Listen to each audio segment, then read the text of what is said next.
Seigneur, car Dieu il est bon, il est glorieux notre Père.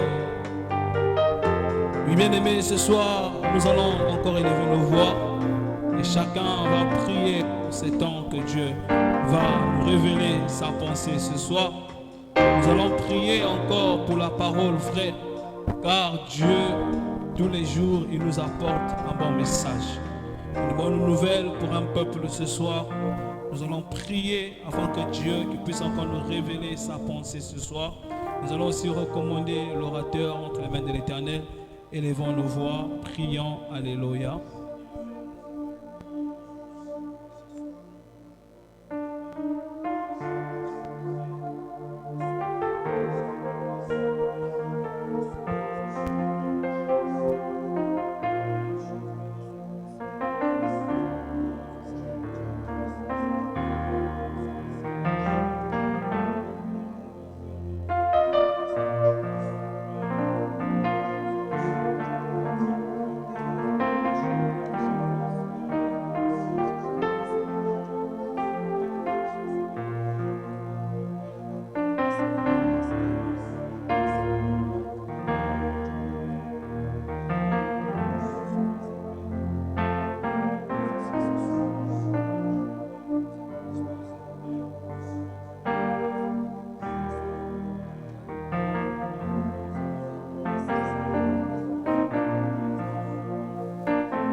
Gloire à notre Seigneur,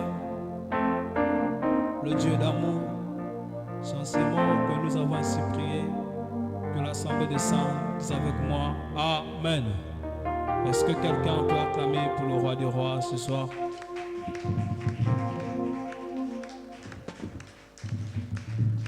Nous acclamons pour notre Seigneur Jésus, lui qui est digne de recevoir l'honneur et les acclamations ce soir. Nous donnons à Dieu cet honneur qui leur revient ce soir, le Dieu de grâce, le Dieu d'amour. Nous continuons à acclamer pour le roi des rois. Sous les acclamations, nous invitons l'orateur de ce soir. Tu continues à acclamer, à acclamer, à acclamer encore le nom de notre Seigneur Jésus.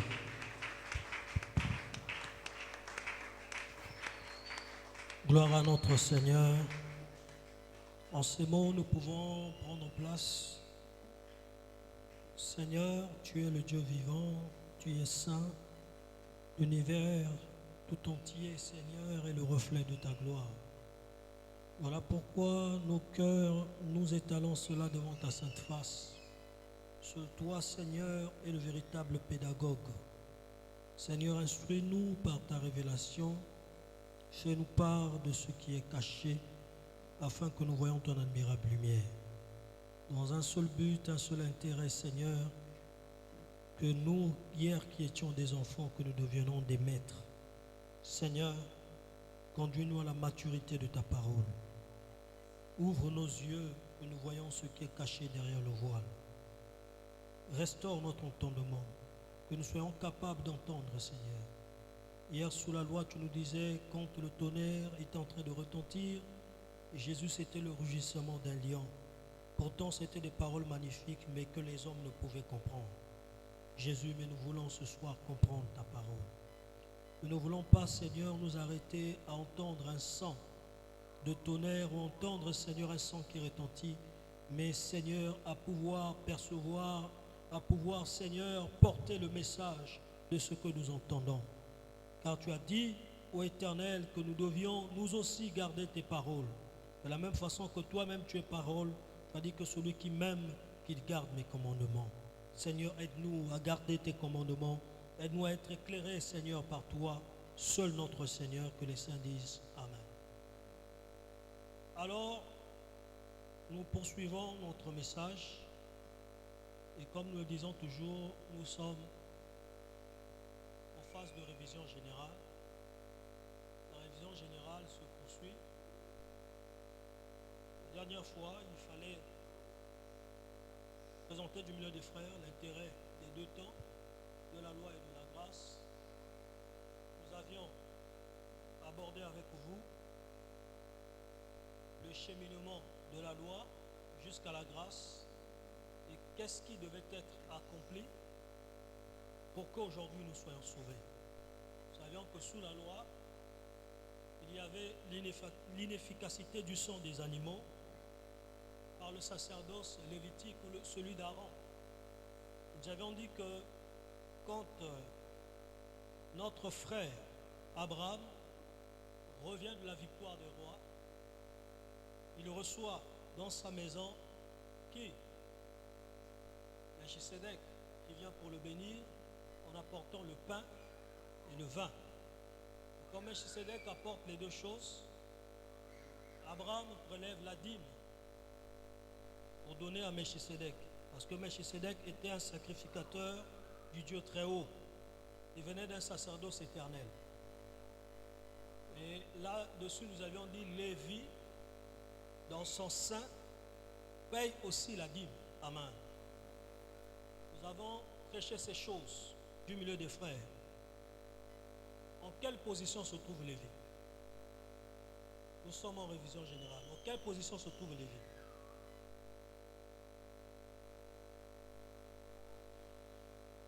En quelle position se trouve Lévi? Lévi occupe la troisième position des fils de Jacob. Lévi n'est pas fils d'Abraham. Lévi est fils de Jacob. Il est le troisième fils. Nous avons prêché que Lévi qui paie la dîme, c'est tout un sacerdoce. Et de même, cela a été allégorique sur la terre qui a été tirée des eaux. Parce que si les eaux du commencement est présenté comme Abraham. Et voir tous les saints qui sont sauvés à partir de qui? D'Abraham. On la foi d'Abraham. Amen. C'est lui les eaux du commencement. Amen. Même si nous n'avons pas prêché sur les eaux du commencement, mais retenez que lorsque nous présentons les eaux du commencement, il s'agit d'un homme appelé Abraham. Amen. Voilà pourquoi quand Jésus vient, il présente les eaux. Il dit, je suis fils d'Abraham. Amen. Est-ce que vous voyez ces choses? Pourquoi? C'est parce que Abraham est une eau qui devrait engendrer la terre. Et Lévi qui est en lui, c'est le troisième fils de Jacob. Or, la terre a été tirée le troisième jour. Nous comprenons, c'est ici l'homme. Amen. Quand Lévi aussi dans le sein, et pourtant il n'a pas payé, mais on dit Lévi dans le sein d'Abraham. Le fait qu'Abraham a payé, Lévi aussi a payé. Alléluia. Nous comprenons ici qu'en réalité, tous les hommes venant ici, je dirais, de la chair et du sang, formés à l'image et à la ressemblance du Dieu invisible, tous ceux qui viennent, alléluia, sont placés sous Aaron, en dessous du sacerdoce, celui de Melchisédek. Amen. Parce que le sacerdoce d'Aaron, c'est le sacerdoce ici qui doit être accompli ou inauguré par le sang des animaux. Voilà pourquoi ils sont placés sous celui de Melchisédek. Or, Abraham ne reçoit pas dans sa maison un sacerdoce qui a un commencement de jour et qui a une fin. Mais il reçoit dans sa maison un sacerdoce éternel. Et cela est bien normal que Lévi, qui n'est pas son fils, mais qui est son petit-fils, alléluia, paye la dîme à un sacerdoce qui est comment? Qui est éternel. Alléluia. Et nous pouvons le dire clairement, c'est que tout homme né de la chair et du sang est placé sous la loi. Amen. Voilà ce que cela explique. Tout homme né de la chair et du sang est placé sous la loi. Amen. Voilà pourquoi il est écrit tous en et sont comment? C'est que cette loi qui a été donnée a été placée au-dessus des hommes. Quand Dieu place dans le jardin l'arbre de la connaissance du bien et du mal, il sait ce qui va se passer. Il place tout simplement une loi, alléluia, amen, que l'homme dans sa chair ne pourra pas pleinement accomplir. Voilà pourquoi Ève tombe, amen. Et Ève donne le fruit par amour. Adam aussi fait quoi? Il mange, alléluia. De même l'église aussi, qui vient, si on la replace sous la loi de Moïse, sans le sacrifice de Christ, cette église elle est morte. Amen. Si nous vivons par Christ. En dehors de Christ, il n'y a aucune personne qui peut te sauver. Amen. Tout homme que vous verrez sont des hommes coupables. Amen. Et si vous voyez un homme qui n'est pas coupable, c'est qu'il est passé par la rédemption. Il est passé par le rachat. Amen. Dieu l'a visité le soir et il n'a trouvé rien. Amen. Comprenons, quand Dieu visite le soir, c'est le temps de la grâce. Et s'il vient épurer un homme, il ne trouvera aucun péché. C'est le soir. Alléluia. Amen. Donc, toujours pour avancer, nous avons dit, nous voulons que le peuple répète la différence qu'il y a entre les ténèbres et la lumière, entre la neige et la pluie. Nous avons expliqué que la pluie, ce sont les ténèbres. Nous avions expliqué du milieu des frères, Moïse, Aman, accompagné d'ici, de qui? De Élie, se présente sur la montagne de la transfiguration. Mais quand ils sont là, Dieu fait quoi? Dieu fait disparaître Moïse, Dieu fait disparaître Élie, et il est le seul qui reste. Nous avons expliqué ce mouvement, que celui qui reste, c'est l'homme du milieu. Pourquoi l'homme du milieu? Parce que c'est lui qui est le centre du message. Alléluia. C'est que tout message est centré sur la personne de Christ. Si un prédicateur vient, il ne vous parle pas de Christ, sortez. Alléluia. Ça veut dire que dans cette église, il n'y a pas de cadavre, il n'y a rien. Amen. Mais les églises où nous devions rester, c'est les églises où vous voyez le cadavre. C'est-à-dire Christ est crucifié. Voilà pourquoi là où Jésus est prêché, dans sa totalité, c'est là où se trouve la révélation. Amen. Toujours, pour continuer à avancer, ça c'était la première révélation. Mais la deuxième révélation, il s'agit d'expliquer du milieu des frères la pluie et la neige. Qui est pluie? C'est le frère Moïse. Paul l'a dit. Paul le présente comme étant l'accusateur des frères. Il le présente aussi comme étant ministre de la mort. Amen. Alléluia. Nous avons déjà prêché ces choses. Amen. Du milieu des frères, il n'y a pas un bégaiement. Il est présenté comme étant l'accusateur des frères. À quelle occasion? C'était lors de quel thème? C'était lors de quel thème? Nous sommes en révision générale. Amen. C'était quel thème? Nous avons expliqué du milieu des frères qu'il y a des différends entre Job et Dieu. Mais il y a un homme qui est placé au milieu. Job dit, j'ouvrirai ma bouche quand je verrai l'intermédiaire, l'arbitre, qui est placé entre Dieu et moi, et qui doit mettre sa main au milieu pour maîtriser Job et pour maîtriser Dieu. Amen. C'est là où nous avions expliqué ce qui doit se passer sur quelle ère? Sur l'ère d'Ornon. Amen. Est-ce que quelqu'un me saisit? L'ère d'Ornon le Jébusien. Amen. Nous avons dit c'est là où le frère David, après qu'il a accompli le dénombrement, nous savons que qui a péché, c'est David. Mais par le péché de David, et là que David lui-même soit frappé, c'est tout le peuple qui est frappé. Dieu dit à David, choisis 3 plaies sur lesquelles je vais frapper le peuple. Amen. Nous avons expliqué cela du milieu des frères. Et nous devons marcher rapidement et prophétiquement. David fait le choix de la première plaie. Quand il fait le choix de la première plaie, alors l'ange de l'Éternel descend et il est furieux. Il a quelle épée? Il a l'épée nue. Vous avez expliqué que le temps où l'ange de l'Éternel a l'épée nue, c'est le temps de la loi. La mort doit être constatée. Mais la grâce, c'est l'épée qui doit être remise dans le fourneau. Amen. Parce que nous disons, le fourneau, c'est le sac qui doit contenir la violence de l'épée. Alléluia. L'épée à double tranchant n'est pas là pour tuer les frères. L'épée à double tranchant est là pour séparer moins les jointures, pour séparer l'homme du vieil homme. Alléluia. Mais par contre, sous la loi, cette épée devrait occasionner des dégâts. Voilà pourquoi David voit l'ange de l'Éternel. Ornon et ses fils font quoi? Se prosternent. Alléluia. Et quand ils se prosternent, David arrive à un air où il aperçoit le menu bétail. Ornon va dire, écoute David, moi je te donne le menu bétail et je te donne mon espace. David a dit, je ne peux pas présenter à l'Éternel ce qui t'appartient. Alléluia. Il dit, il va falloir que je puisse faire quoi? Il va falloir que je puisse racheter. On ne peut pas présenter au Seigneur quelqu'un qui est là dans la salle. Il ne va pas agréer ce sacrifice. Pour que Dieu agrée le sacrifice, il faut qu'il se voie lui-même. S'il ne se voit pas lui-même, rien n'est agréé. Alléluia. Est-ce que quelqu'un voit ces choses? Cela est tiré du livre de Jacques. Nous sommes transformés en la même image. Quelle est cette image? C'est le miroir. Le miroir, c'est la parole. C'est que ce n'est pas le fait que mon image apparaît sur le miroir que c'est là où je suis transformé. Non, c'est l'image du miroir. Et cette image n'a rien à voir avec mon identité. L'image du miroir, c'est Christ lui-même. Voilà pourquoi quand nous voyons cette image, nous sommes transformés. N'est-il pas écrit, soyez mes imitateurs? Amen. C'est que nous imitons quoi? Ce que nous voyons. Alléluia. Voilà le véritable miroir, c'est le Seigneur Jésus-Christ. C'est lui que nous devons observer. C'est lui que nous devons imiter. C'est lui que nous devons copier. Et quand David dit ces choses, il dit, il va falloir que je puisse racheter. Il rachète l'air et il rachète le sacrifice. Maintenant, nous voulons expliquer cela prophétiquement. N'oubliez pas que la vie de Christ a été estimée un prix magnifique. Combien de cycles d'argent? 30 cycles d'argent. Cela a servi à quoi? À racheter une portion de... Alors nous comprenons que David doit racheter une portion de terre.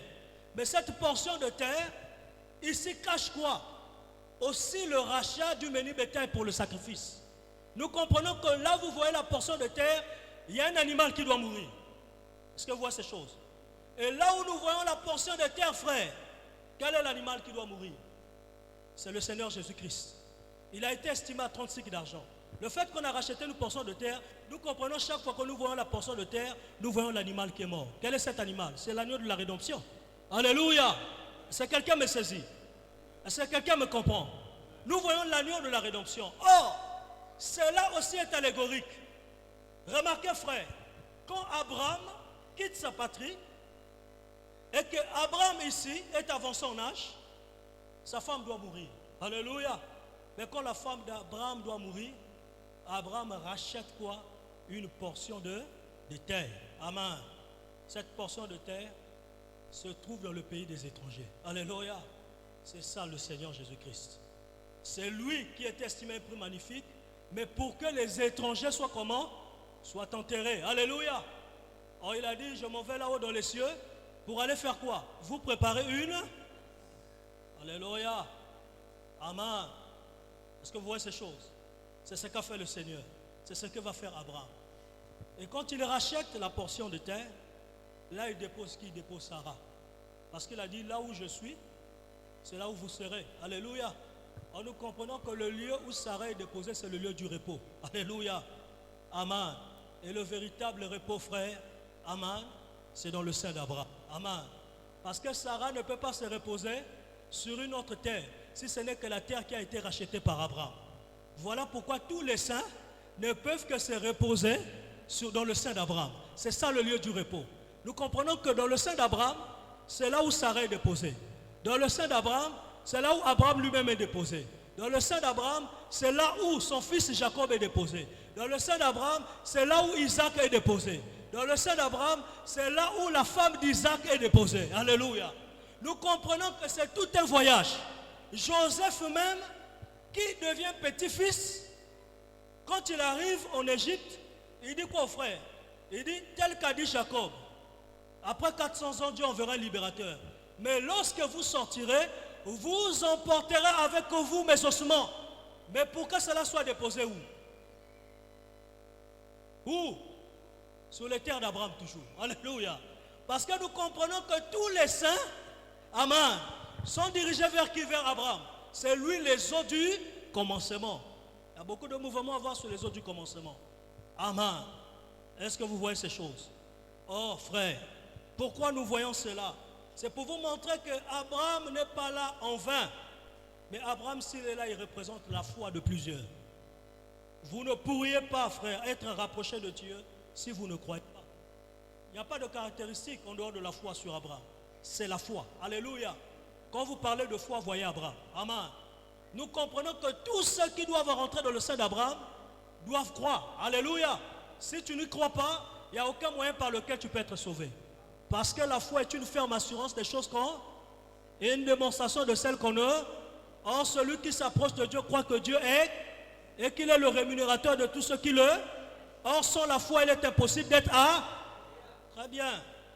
Nous comprenons, frère, pour être agréable, il faut croire. Si tu ne crois pas, il n'y a aucun moyen par lequel Dieu peut t'agréer. Ni ta prière, ni la supplication, ni l'adoration. Mais nous comprenons qu'un adorateur, c'est un homme qui croit. Alléluia. Tu fermes tes yeux, tu es seul dans une pièce, tu lèves la voix, mais tu crois que Dieu est là. C'est la foi. Alléluia. C'est la foi. Amen. Et quand tu sors de là, tu es dans la joie, tu dis, oh Seigneur, merci. Je t'ai rendu un culte d'action de grâce. Les hommes de ce monde, quand te voient, ils disent, c'est un fou. Amen. Mais nous savons que ce n'est pas de la folie. Plutôt que la sagesse du monde est une folie devant l'Éternel. Est-ce que quelqu'un comprend ces choses? Amen. Donc nous voulons dire, frère, que Moïse qui est là, c'est lui les ténèbres. Parce que Moïse est le ministre qui a été choisi pour faire sortir le peuple du pays d'Égypte. Mais quand il les fait sortir, en réalité, il ne donne pas ce qui est essentiel pour la vie. Voilà pourquoi quand Christ vient, il dit, Moïse ne vous a pas donné le pain. Mais pourtant, nous savons que Moïse a donné le pain. Alléluia. Qui connaît le pain que Moïse a donné? De quel pain aussi que Christ parle? Alléluia. Moïse a donné le pain, mais n'a pas donné le pain dont Christ voulait qu'il donne. Alléluia. Israël a faim. Qu'est-ce que Dieu doit faire? Il doit faire descendre du ciel quoi? C'est le pain. Alléluia. C'est un gâteau au goût de miel. C'est le pain. Alléluia. Mais ce pain-là, remarquez, cela a été gardé comme symbole et comme témoignage. Où? Dans l'arche. Israël devrait manger la manne pendant 6 jours. Le 7e jour, la manne ne tombait pas. C'était la manne du 6e jour qui devait être conservée jusqu'au 7e jour. Alléluia.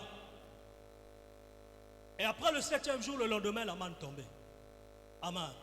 Ça veut dire la manne de lundi ou du premier jour de la semaine, c'est une manne, si tu gardes, cela va pourrir. Alléluia. Mais la manne du 6e jour, c'est une manne qui ne pourrit pas. Quand elle est donnée, elle est conservée jusqu'au 7e jour. Alléluia. Or, Christ a dit quoi? Que la manne soit conservée, afin que cela serve de quoi? Que cela serve de quoi? De témoignage. Mais l'Église est bâtie sur quoi? Sur le fondement des apôtres et des prophètes. Alléluia. L'Église est bâtie sur quoi? Sur la loi et quoi? Et le témoignage. Ésaïe 8, 19, à la loi et au, nous comprenons c'est cette même manne. Christ vient, mais s'identifie à quoi? Il s'identifie à la même manne qui était tombée. Il dit, je suis la manne cachée, mais qui devient une manne comment? Révélée. Je ne sais pas si quelqu'un me saisit. C'est la même manne, frère, qui quittait le ciel. C'est lui, sous la loi, qui était une manne cachée. Parce que cette manne devait être conservée dans l'arche. Alléluia. Mais dans quelle arche? L'arche du témoignage. C'est Ésaïe 8, 19, 1. À la loi et au, c'est lui qui est la manne cachée, mais qui devient une manne révélée. Nous comprenons que cette manne, alléluia, était Christ lui-même. Mais seulement, vu que cela était donné selon les eaux d'en bas, pour nourrir la chair, cela ne pouvait sauver. Alléluia. Voilà pourquoi Israël mangeait. Amen. Israël mangeait et Israël demandait encore. Alléluia. Or, quand Christ vient, il rappelle Israël, leur dit, écoutez, Moïse ne vous a pas donné le pain. Parce qu'en réalité, si vous avez donné le pain, personne d'entre vous ne serait mort. Alléluia. Il dit, moi je suis le pain de vie. Nous comprenons que celui qui a reçu le pain de vie n'est jamais mort. J'aurais dû croire que l'Éternel devrait aligner cela sur ceux qui vivent selon la chair. Mais vous allez voir qu'il aligne cela sur ceux qui vivent selon l'esprit. Il dit, vos pères ont mangé la manne. Dans le désert, tous sont comment? Tous sont morts. Alléluia.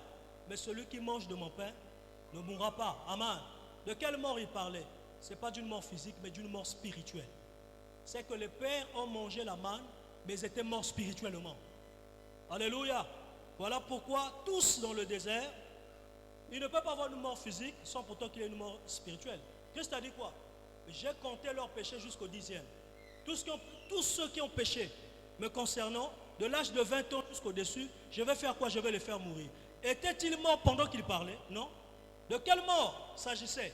Il s'agissait d'une mort d'abord spirituelle, et qui a été rendue physique bien après. Alléluia. Nous comprenons cette mort, c'est la désobéissance. C'est juste que les pères péchaient sous la manne de Moïse. Mais quand Christ donne cette manne, c'est une manne cachée. Or, la manne cachée ne sauve pas. Tant qu'elle est cachée, il n'y a pas de vie. Mais tant qu'elle est révélée, il y a la vie. Alléluia. À quoi va nous servir le Logos? La parole écrite, s'il n'y a pas son explication.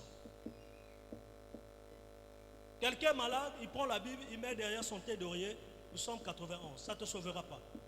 Il faut que cette parole soit gravée sur la tablette de ton cœur. Il faut que tu y crois sur ce qui est écrit. Sinon, si c'était le cas, il suffirait que quelqu'un ouvre un passage de la Bible, où par ses meurtrissures nous sommes guéris, il met sur une plaie de lèpre et il est guéri. Ça ne se passe pas comme ça. C'est que cette parole doit devenir une vie en toi. Alléluia. Voilà pourquoi toute la manne qu'ont mangé les pères, ce n'était qu'une manne cachée. Elle n'était jamais révélée. Parce que la loi possède l'ombre. Mais il fallait que vienne celui qui est Christ. Or, Christ n'est pas l'ombre. Tant qu'il y a l'ombre, il n'y a pas la représentation exacte des choses. Quelqu'un qui a un pantalon et qui a des clés dans son pantalon, si vous voyez l'ombre, vous ne saurez pas qu'il y a les clés. Mais il faut que l'ombre passe. Pour que lorsque le parfum apparaît, on commence à voir tout ce qui était caché dans l'ombre. En nous comprenant que toute la loi, c'est l'ombre. Alléluia. Maintenant, quand le parfait doit venir, que doit faire le partiel? Le partiel doit disparaître. Or, le partiel, c'est sans le sacrifice des animaux qui ne pouvaient pas nous sauver.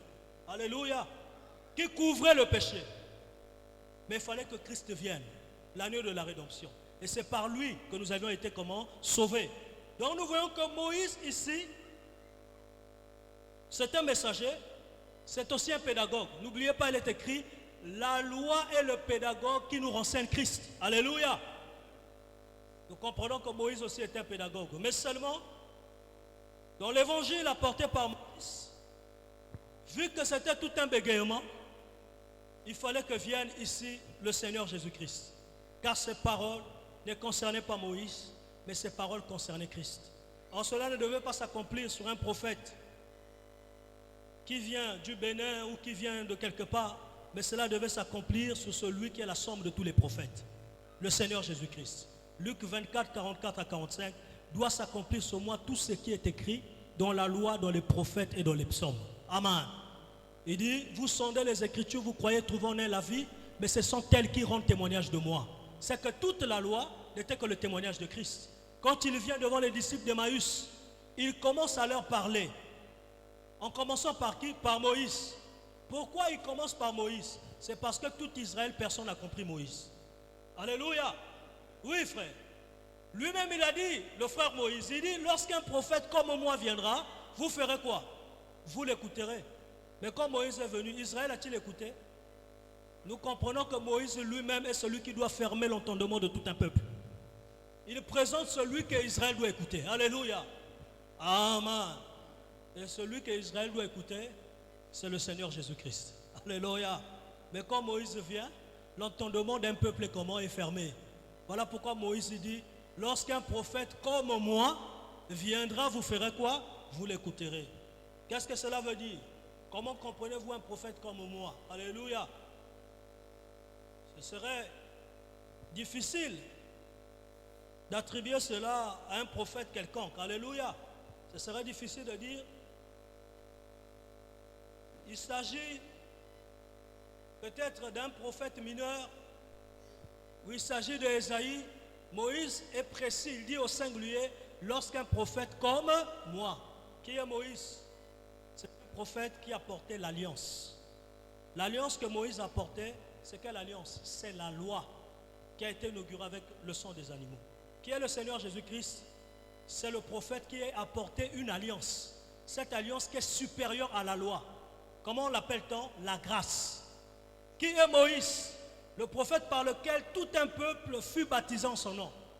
1 Corinthiens lisait, il est écrit, quand Israël fut baptisé par la mer rouge, alléluia, qui n'est pas ici la rémission des péchés, mais plutôt l'engagement d'une bonne conscience, il est écrit, ils furent baptisés en Moïse. Quand Jésus vient, le baptême est administré en son nom. Tout homme est baptisé au nom de Jésus-Christ. Il dit un prophète comme moi. Nous partons encore. Quel est le message que Moïse a prêché? Les 2 tablettes de l'Alliance, les commandements. la loi, les prophètes et les psaumes. Quand Jésus-Christ vient, il vient avec un message. On dit la loi est venue par Moïse, mais la grâce et la vérité sont venues par Jésus-Christ. Alléluia. Alors nous comprenons, maintenant si nous pouvons nous promener, prenons Élie. Élie est-il un prophète comme Moïse? Non. Élie n'a porté aucune alliance. Élie est venu avec un autre message, si ce n'est que le message prêché par Moïse. Quand Élie dit, en ma parole, le ciel sera fermé pendant 3 heures et demie. Est-ce Élie qui a dit? Ce n'est pas Élie, c'est Moïse. Alléluia. C'est Moïse. Amen. Vous verrez cela dans le livre de Deutéronome. Lorsqu'un homme obéit à la parole du Seigneur, Dieu ouvre les écus des cieux. Amen. La pluie tombe comme bénédiction. Mais quand un homme désobéit, qu'est-ce que Christ fait? Il ferme le ciel. Et la sécheresse est rendue manifeste. Christ envoie la sauterelle, le gazon, le gélec pour détruire ces champs. Voilà pourquoi quand Élie vient, il parle dans la bouche de Moïse. Il dit aussi en ma parole, moi Élie, que le ciel soit fermé. Mais sur la base des paroles de qui? De Moïse. Alléluia. Prenons Ésaïe. Ésaïe est-il un prophète comme Moïse? Non. Ésaïe n'apporte aucune alliance. Alléluia. Quel était le message d'Ésaïe? Les gens étaient-ils baptisés en Ésaïe? Non. Voilà pourquoi quand Paul vient surprendre les frères sur la discussion entre Paul et Apollos, qui est le plus grand, il leur pose 3 questions. Et les 3 questions, c'est pour montrer qui est prophète majeur. Il leur dit, est-ce par mon alliance que vous avez été sauvés? Ça, c'est la première question. Alléluia. Est-ce par moi que vous avez été baptisés? Alléluia.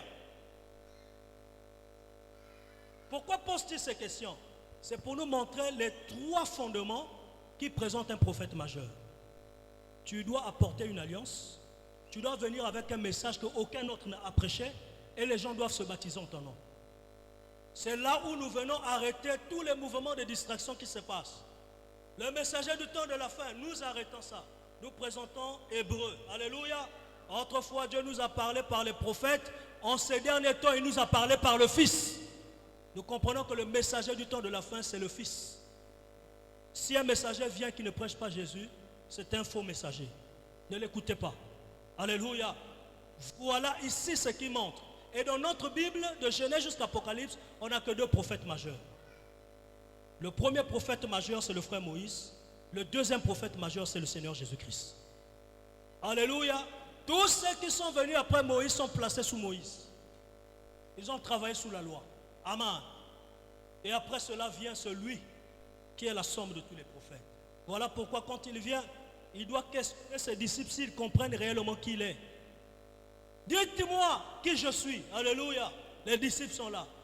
Un prend la parole et dit, ah, Seigneur, toi tu es Habakkuk. Alléluia. L'autre prend la parole. Ah, toi tu dois être Jean-Baptiste. Alléluia. L'autre prend la parole et dit, tu es Élie. Amen. Jésus ne dit pas, non, ne dites pas ça. Il reconnaît que celui qui est Habakkuk, celui qui est Élie, alléluia, dans la loi. Amen. Ça c'est le témoignage de loin.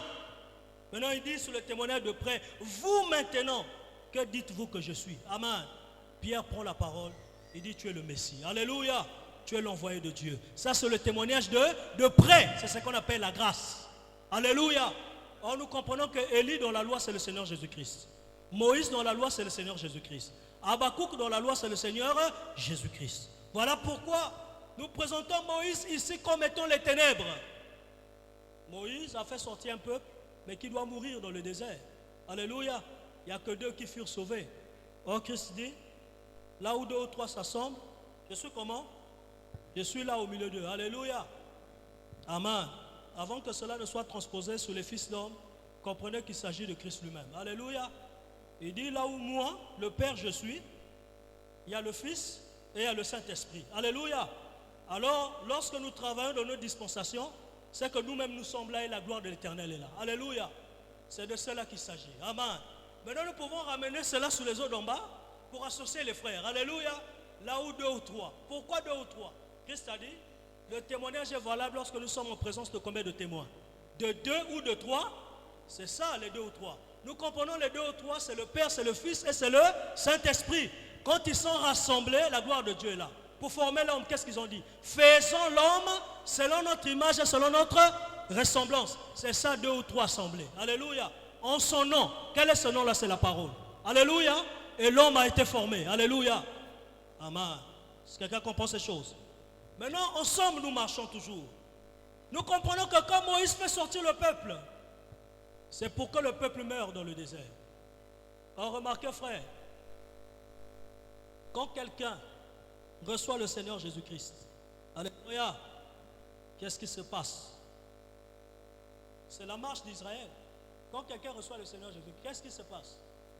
J'aimerais vous dire, Dieu le fait sortir de l'Égypte. Dieu ne l'emmène pas à Canaan.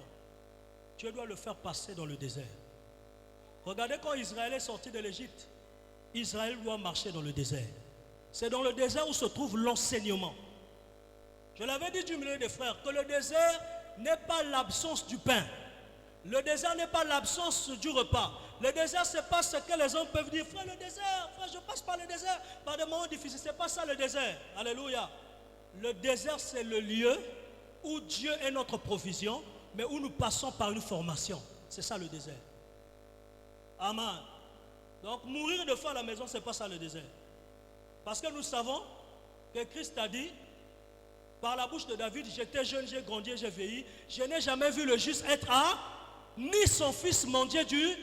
Donc le pain, ce n'est pas ça qui explique le désert. Ce n'est pas ça, alléluia. Ou quelqu'un l'a fait, les temps sont difficiles, je traverse le désert. Ce n'est pas ça le désert, alléluia. Le désert, c'est le lieu où Christ est notre provision, mais nous passons par la formation. C'est le lieu du brisement. Voilà pourquoi il a fait sortir Israël du pays d'Égypte. Mais là, il y avait des ramassis. Il y avait des hommes qui avaient la culture égyptienne. Il y avait des hommes qui étaient dans la magie égyptienne. Il y avait des hommes qui étaient dans l'idolâtrie. Ils ont suivi Moïse parce qu'ils ont vu les miracles. Mais leur cœur n'était pas à Dieu. Là, c'est l'appel miraculeuse. On dit à Pierre, jette le filet. Il dit, Seigneur, j'ai péché toute la nuit, je n'ai trouvé aucun poisson. Mais il dit, mais par ta parole, je fais quoi? J'obéis. Il prend, il jette. Quand il jette le filet, il tire. Mais là, il y a tout. Il y a et les poissons, et les serpents, et les pierres. Alléluia. Maintenant, la parole, c'est séparer les pierres et les serpents pour regrouper les poissons. Alléluia. Est-ce que quelqu'un peut dire amen? Or, pour séparer, il faut passer par le désert. Voilà pourquoi Dieu les a fait passer par le désert pour faire tomber les serpents et les pierres. Maintenant, là, on trouve que du poisson qui doit faire cheminement où? À Canaan. Alléluia. C'est ça le désert. Parce que l'assemblée des saints, c'est la pêche miraculeuse. Ah frère, mais quand toi tu es venu? Ah moi j'étais malade, j'allais mourir. En tout cas on a prié pour moi. Depuis ce jour-là je suis attaché. Alléluia. Ah mais frère, mais toi pourquoi tu es venu? Ah moi vraiment, je suis le neveu au frère Hugues. Donc il m'a parlé, du coup par filiation je suis dans la bergerie. C'est la pêche miraculeuse. Alléluia. Maintenant il y a un désert. Alléluia. Le désert c'est le temps de la formation. Vous allez voir, celui qui n'a pas la sémence, un à un les gens vont commencer à fuir. Jésus avait combien de disciples? 72. Alléluia. Il savait que là, c'était la pêche miraculeuse. Il y avait des serpents et des pierres. Il dit que celui qui veut me suivre, qui mange ma chair et qui boit mon sang. Combien sont partis? 60. Alléluia. 12 sont restés. Est-ce que quelqu'un accepte le désert ce soir? Alléluia. Le désert, ça ne sera pas le dénombrement. Alléluia. Je ne suis pas là pour prêcher le dénombrement, que les gens quittent l'assemblée, loin de là. Alléluia. Mais j'aimerais vous dire que si quelqu'un n'est pas attaché à Jésus, tu pourras aller le visiter, tu pourras l'exhorter, il ne viendra plus. Parce qu'il va se dire, frère, vous êtes cousin à l'église, vous êtes à la changement. Parce qu'il a augmenté caca. Mais avant que Dieu te décharge de tes fardeaux, tu dois d'abord porter la croix. On ne peut pas décharger quelqu'un de son fardeau s'il ne connaît pas le poids du fardeau. Christ a dit, quiconque veut me suivre, qu'il se charge de sa propre croix. Alléluia, alléluia, alléluia, alléluia. Remarquez, un homme de Dieu rempli de grâce et de puissance, comme l'apôtre Paul, mais il est bossu. Il dit au Seigneur, il dit, Éternel, regarde les charges qui se trouvent sur mon dos. Il se dit, Paul, ma grâce te suffit. Il y a des choses que Dieu peut faire dans la vie d'un homme. C'est pour te garder dans l'humilité. Il peut tout nous donner, mais il ne nous donnera pas tout, parce que cela n'est pas utile. Il nous donnera ce qui est essentiel. Alléluia. Est-ce que quelqu'un me saisit? Il peut tout te donner, mais il ne te donnera pas tout. Il te donnera ce qui est essentiel. ce qui va te garder dans la marche et ce qui pourra te sauver. Alléluia. Il a la capacité de tout ce que tu veux, il peut te le donner. Mais il ne le fera pas. Alléluia. Parce qu'il donne selon la mesure de ta foi et selon ta maturité. Voilà pourquoi dans le désert, là, l'Éternel fait quoi? L'Éternel en réalité est la provision. Israël crie à Moïse, nous avions faim, Dieu fait descendre la manne. Moïse, nous avions soif, on les emmène vers les eaux amères. Moïse jette le bâton, cela devient des eaux douces, Israël boit. Israël pêche contre l'Éternel. Dieu est irrité.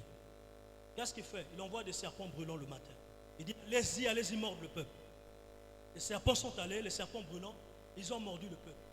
La mort a été constatée. Dieu, par compassion, toujours en tant que Père, il dit à Moïse, écoute, viens, fais-toi un serpent d'airain que tu vas élever sur la perche. Quiconque verra le serpent ne mourra pas, il vivra. Moïse va ériger le serpent du jour.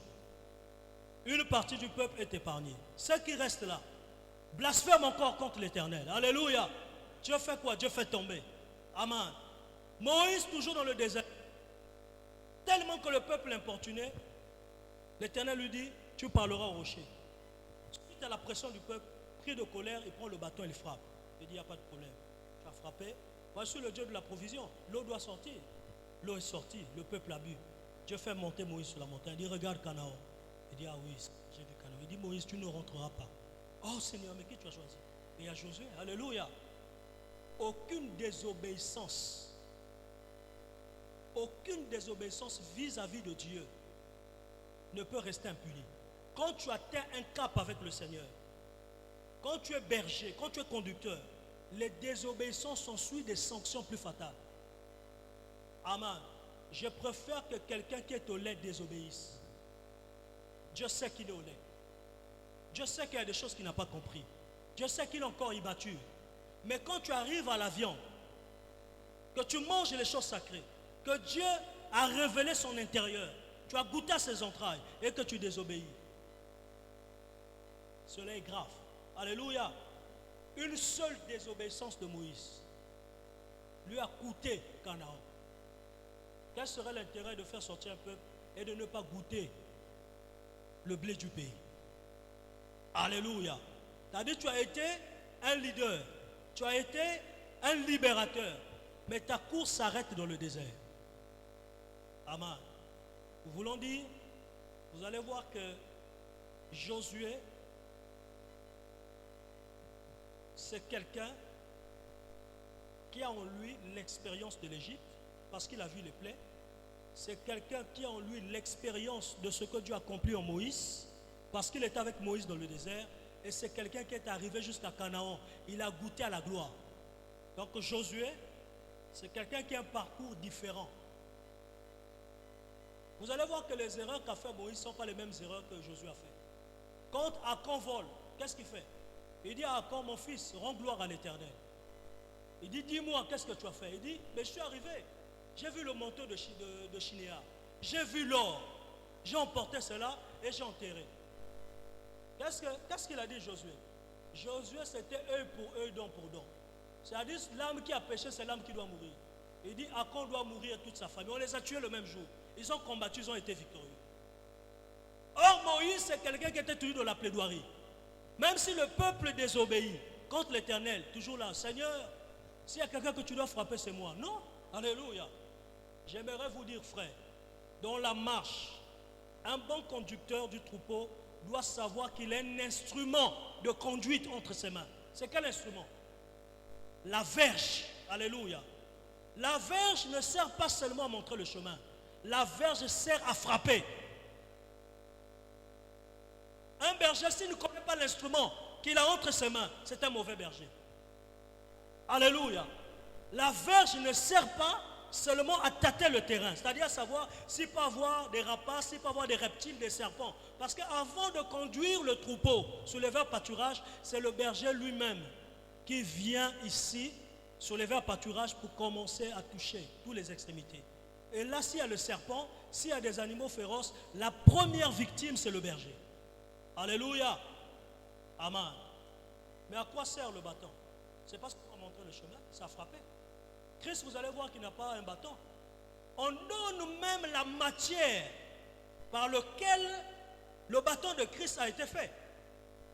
On dit, on lui a donné une verge de fer pour paître toutes les nations. C'est le fer. Bon, imagine qu'on te donne un coup de fer. Est-ce que cela a la même douleur avec le bois? Alléluia. Amen. C'est ça, frère. On ne peut pas toujours cajoler. Alléluia. Il faut montrer au peuple leur responsabilité. L'échec d'un ministère, c'est le rassemblement des pécheurs. C'est-à-dire, celui qui est pur et celui qui est pécheur, tout le monde sont rassemblés dans le même sacerdoce. L'œuvre n'avancera pas. Il faut différencier ceux qui sont saints, ceux qui sont consacrés, ceux qui sont déterminés, de ceux qui n'ont pas encore compris. Et ceux qui ont compris sont ceux-là qui vont faire quoi? Qui vont tirer ceux qui n'ont pas compris. Amen. Mais si vous avez et les ramassis à la tête, c'est une église qui va sombrer. Vous ne vivrez jamais la gloire. Amen. Amen. Amen. Regardez sous Moïse, Dathan, alléluia, les chariots, c'est tout, ont le temps de s'exprimer. Alléluia. Mais sous Josué, ça ne se passe pas comme ça. Sous Josué, c'est ce que l'Éternel dit, c'est ce que Josué fait. Alléluia. La seule conduite, c'est ce qui sort de la bouche du prophète et c'est ce qui est arrivé par Josué. Une fois qu'il reçoit du prophète, Josué transmet. Il dit, c'est ça la ligne de conduite. Alléluia. C'est ça, frère. Voilà pourquoi nous présentons Moïse comme étant un grand prophète majeur, mais aussi comme homme ayant des faiblesses. Alléluia. Parce que le seul qui est au-dessus de tous, c'est le Seigneur Jésus-Christ. Sinon, si on se met à citer tout le monde, vous verrez les faiblesses. Alléluia. Si on se met à citer Élie, vous verrez les faiblesses d'Élie. Sur le même chemin où Élie a fui, Christ le demande de repartir. Il dit, non, Seigneur, comment tu me renvoies alors que les prophètes ont été tués? Tu ne sais pas que je suis seul. On dit, l'Éternel fut attristé. Il dit à Élie, comment peux-tu dire que tu es seul alors que moi, l'Éternel, je suis avec eux? Alléluia. Vous voulez qu'on cite qui? Ils sont nombreux. Alléluia. De ceux qui ont eu des faiblesses. Moïse lui-même, quand Dieu accomplit les miracles, il lui dit, prends ta main. Présente ta main, c'est une main de lèpre. Remets ta main, présente, c'est une main restaurée. Jette le bâton, cela se transforme en serpent. Dieu dit maintenant, Moïse, je t'ai choisi pour que tu partes du pays d'Égypte. Il dit, Seigneur, je n'irai pas. Parce que moi, Moïse, je suis bec. On dit, l'Éternel fut furieux contre Moïse. Il a dit à Moïse, arrête. Alléluia. Il dit à Moïse, j'ai placé ton frère Aaron à tes côtés. Le voilà, il arrive. Alléluia. Et Aaron venait. Amen. Il y a un temps où Dieu peut laisser l'homme divaguer. C'est-à-dire face à la responsabilité de la mission, quand quelqu'un veut fuir, il va dire tout ce qu'il peut dire. Non, frère, frère, tu sais, frère, l'appel, c'est ce que, alléluia. Paul transmet du milieu des frères, il dit, l'Éternel m'a convaincu, il faudrait que j'aille prêcher l'évangile à Rome. Amen. C'est son collaborateur qui était là, a dit à Paul, est-ce que pour mourir, il faut aller à Rome? Alléluia. C'était une façon de dire à Paul, c'est toi qui as reçu la vision, c'est à toi de la porter. Alléluia. Et c'est comme ça, frère. Dans la marche, quand tu as reçu la vision, porte la vision. Si vous cherchez toujours 5, 6, vous n'en trouverez pas. Il y a des choses pour lesquelles Dieu s'est révélé à toi, c'est à toi de porter la vision. Vous trouverez souvent, là où il y a des faiblesses, là où il y a la paresse, quand on peut donner une vision, on cherche toujours plusieurs pour avoir des alliés. Non, alléluia. C'est toi qui as reçu la vision, c'est à toi de la porter. Amen. Jésus avait la mission de l'œuvre de la croix. Il ne va pas dire non, s'il te plaît Pierre, toi aussi viens, pourquoi on te frappe? Non, non, non. C'était sa vision à lui. Alléluia. C'est ça un leader. Où on sait ce qu'on fait, où on ne sait pas ce qu'on fait. Alléluia. Où on sait pourquoi Dieu nous envoyait, où on ne sait pas pourquoi il nous envoyait. Ne cherche pas des alliés. Tu as reçu la vision, porte la vision.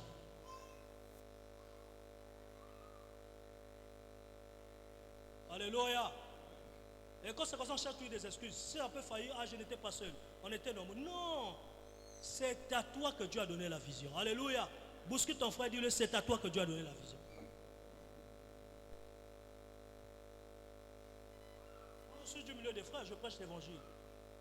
Donc le temps que je vais ouvrir la Bible, je vais vouloir que ma femme ouvre la Bible et les enfants. Non, ça c'est ma mission à moi. Alléluia.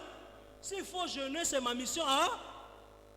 Est-ce que quelqu'un comprend? Chacun de nous a un rôle à jouer. Voilà pourquoi sur la vocation, sur la mission que Dieu t'a donnée, joue ton rôle, ne cherche pas des alliés. Tu chercheras des alliés, tu n'en trouveras pas. Ils seront là un jour, ils failliront un deuxième jour, parce qu'ils n'ont pas reçu cet appel-là.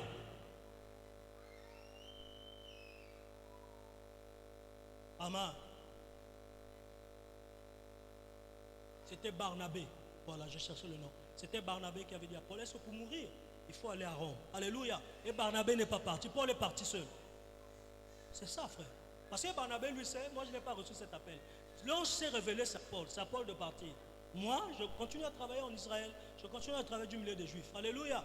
Mais les deux, étaient-ils des serviteurs de l'ennemi, des serviteurs du Seigneur? Mais chacun avec ça. C'est ça. On peut être loin du même esprit.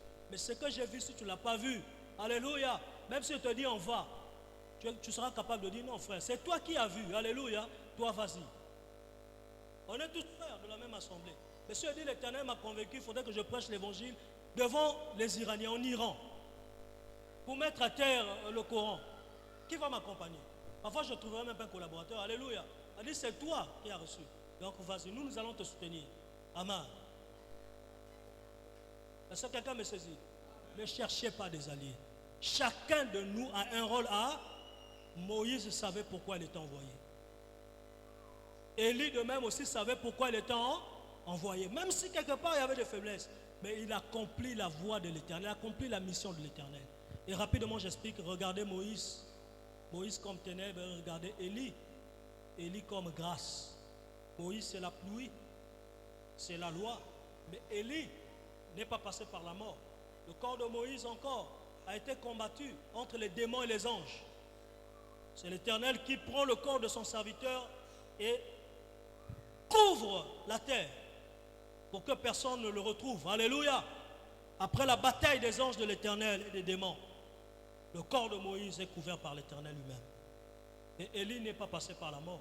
Élie a été comment? Enlevé. Et nous comprenons que Élie c'est la neige. C'est l'enlèvement de l'Église. Quand nous voyons Élie, nous voyons l'espoir où tous les saints peuvent être sauvés. Au son de la trompette, à la voix de l'archange, les morts en Christ. Et ensuite monteront les vivants. Alléluia. Les vivants qui montent, il s'agit de quel événement? L'enlèvement. Qui n'est pas l'avènement. L'avènement, c'est la venue de Christ en chair pour le salut des 144 000. Mais l'enlèvement, c'est la disparition secrète des élus. Amen. C'est quelqu'un me saisit. Nous prenons encore. Vous voyez, sur Moïse, on a beaucoup parlé. Alléluia. Donc, vraiment, nous devons répéter les mouvements. Nous prenons encore ici, Moïse toujours, soutenu par qui? Par Aaron et Hur. Nous avons dit que quand les mains de Moïse sont abaissées, Israël est vaincu. Alléluia. Mais quand les mains de Moïse sont élevées, Israël est victorieux. Or, nous, ce que nous savions, c'est que Moïse est assis. Mais il est assis où? Sur le rocher. Or, Pierre l'a dit, nous sommes assis sur un fondement solide, c'est-à-dire Jésus-Christ. Alléluia. C'est lui le fondement solide. Nous comprenons, frère, que la prière d'ensemble, c'est ce que nous avons dit, elle est comment? Elle est très efficace. Pourtant, Moïse élevait la voix, mais il fallait qu'il soit soutenu. Alléluia. Tu peux prier toi-même en solo, tu peux prier toi-même à la maison dans le secret, mais au finish, il faut toujours s'associer. Et nous sommes contre tous les chrétiens qui se disent, frère, le salut, ce n'est pas là à l'église. Moi, je me suis retiré, maintenant je prie Dieu à la maison. Non. Tant que tu prieras à la maison, tu ne seras jamais édifié comme quelqu'un édifié de l'assemblée des saints. Parce que là, nous sommes dans l'assemblée, il y a plusieurs personnes. Le Saint-Esprit de Dieu doit être en travail pour que chacun reçoive l'évangile au-delà de ses attentes et que l'assemblée soit bien nourrie. C'est lui le bon berger. Mais si tu es maigre, ça veut dire qu'il te nourrit mal. Alléluia. Voilà pourquoi, même quand un serviteur de Dieu a des faiblesses, même quand il est dans le péché, mais pour l'intérêt du ministère, le Saint-Esprit de Dieu descend. Il se sert même des cymbales retentissantes. C'est-à-dire, il n'y a pas de vie, ce n'est qu'un instrument. Alléluia. Il se sert. Il a dit, écoutez même les pharisiens. Ils disent la vérité, mais ne faites pas ce qu'ils font. Alléluia. Donc quelqu'un peut être dans le faux, mais vous enseignez la vérité. C'est le souci de Dieu pour le salut de ses brebis. Il peut se servir de n'importe quel instrument. Amen. Alléluia. Mais quand vous voyez l'instrument, ne voyez pas automatiquement l'homme qui est sauvé. Non. Alléluia.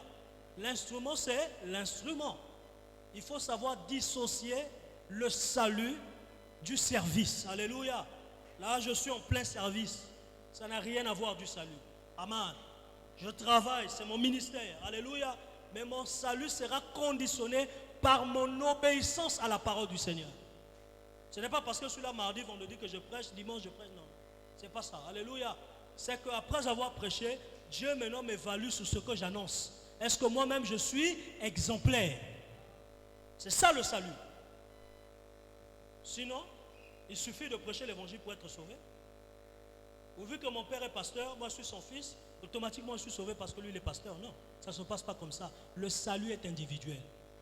Chacun doit travailler pour le salut de son âme. Amen. Est-ce que quelqu'un me saisit? Voilà pourquoi les mains de Moïse élevées, c'est la victoire. Et les mains de Moïse élevées, c'est quoi? C'est la neige, c'est la bénédiction. Mais les mains de Moïse abaissées, c'est quoi? Ce sont les ténèbres. Alléluia.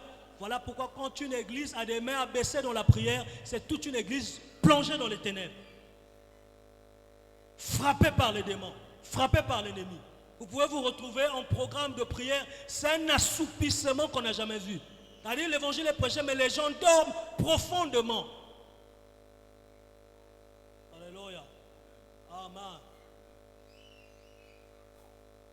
Je vais vous rendre témoignage. Il y a un serviteur de Dieu dont je tais le nom.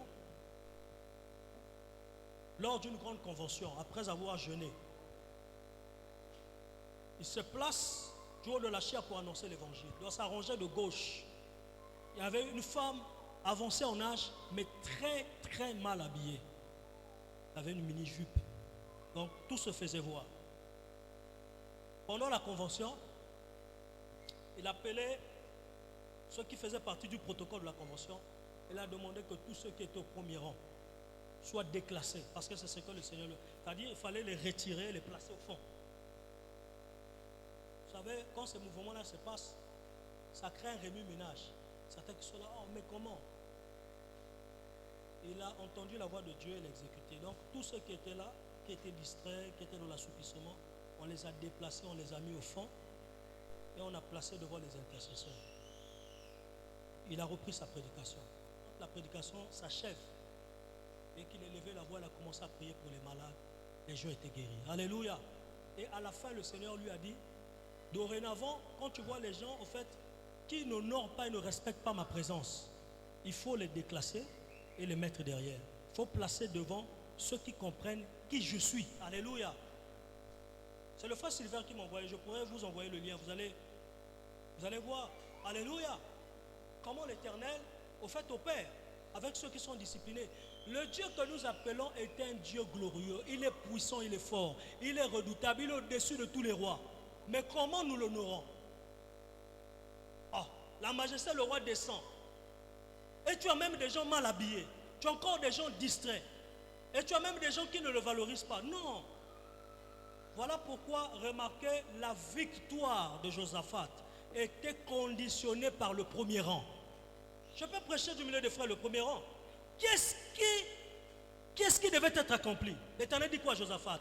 Place devant, voilà le premier rang. Place devant 7 prêtres qui tiennent l'arche de l'alliance. Alléluia. Il dit encore, place des Lévites. Alléluia. Ça c'est le premier rang.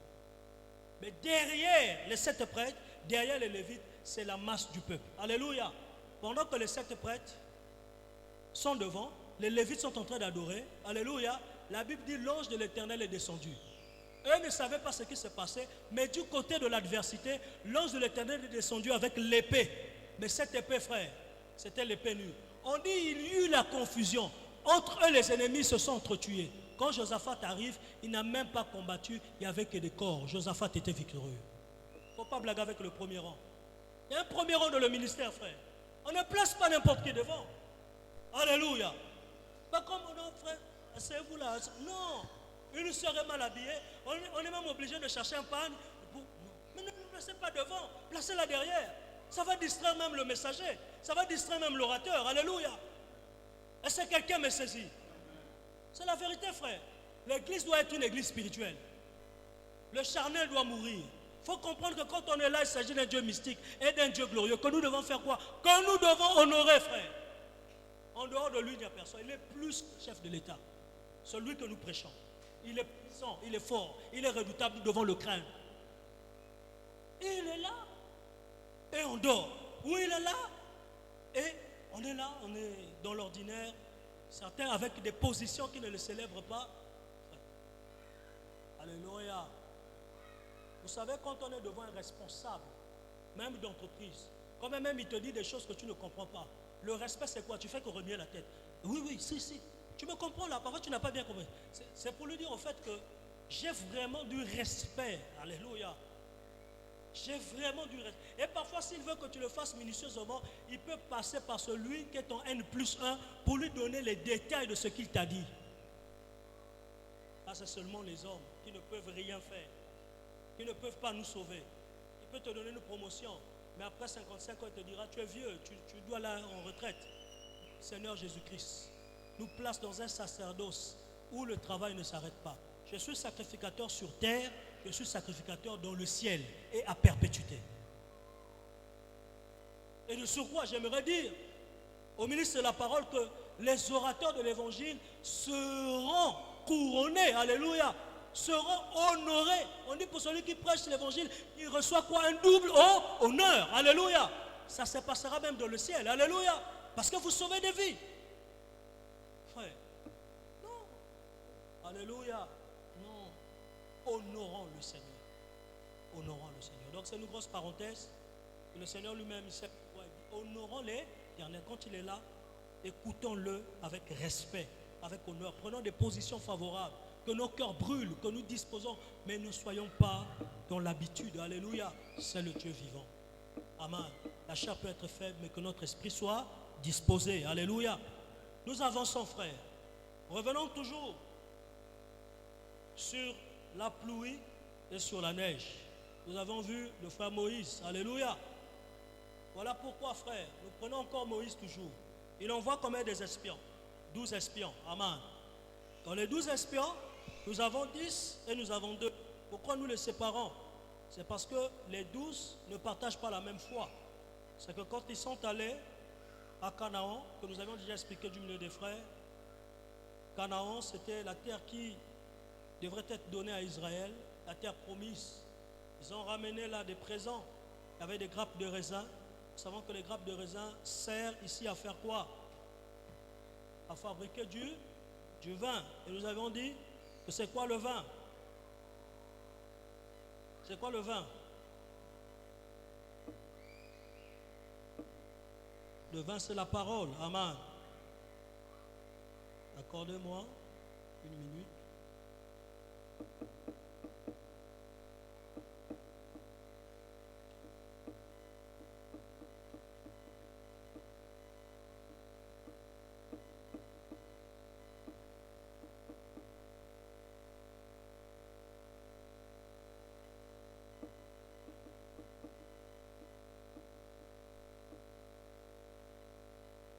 Prenez le livre d'Ésaïe 65, le verset 8.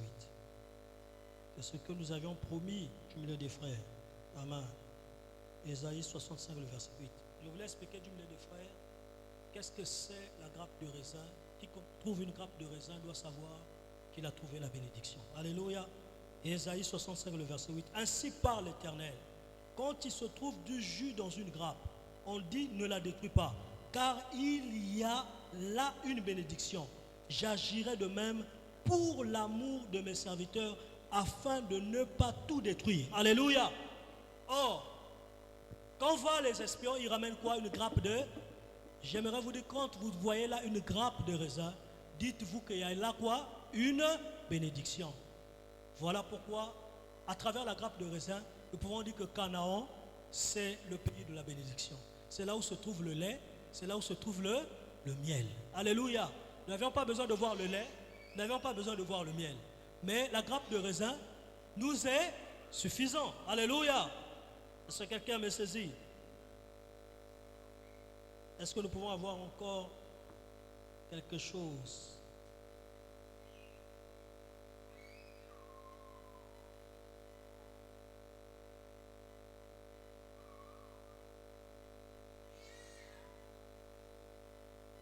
Voilà, donc c'est ça, Ésaïe 65, le verset 8. Je peux lire la version Martin. Ainsi a dit l'Éternel, comme quand on trouve dans une grappe du vin à épeindre et qu'on dit ne la gâte pas, car il y a en elle de la bénédiction. J'en ferai de même à cause de mes serviteurs, afin que le tout ne soit point détruit.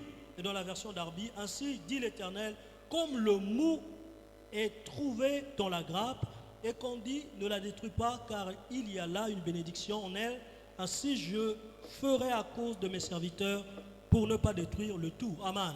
Comprenons que la grappe de raisin, c'est une bénédiction.